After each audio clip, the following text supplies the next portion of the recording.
Hi everyone, my name is Lucas, aka Heat Source, and today I'll be talking about what I just did on the ground. I'm sure almost everyone, or everyone who has flown with a Flowstar or any other prop, knows that you will drop it. I've dropped it countless times. Now, when I have seen club jugglers, they have, the ones that have been doing it the longest, always have these like really slick ways of flinging it back up into them. So that's what inspired me to try and figure this move out. Let's get into it. So, you've dropped your Flowstar. Completely normal, happens all the time. What we're going to do is we're going to walk towards our Flowstar. We're going to place our left foot on the left side. We're then going to swing our right foot and we're going to catch the edge of the Flowstar and wrap it around the left foot while also crossing your legs.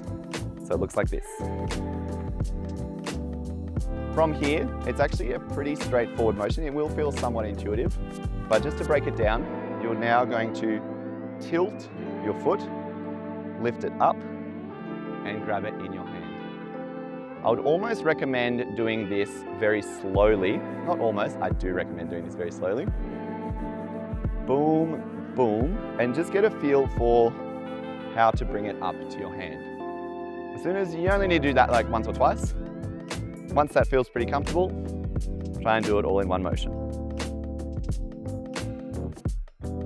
And this way you'll save your back muscles, and it just looks, it's a really slick way of throwing it back into your sequence. That pretty much concludes the video.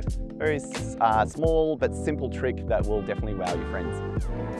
My name's been Lucas. Thank you for watching. If you liked the video, make sure to like, comment, subscribe. And yep, keep flowing, keep growing. I'll see you in the next one.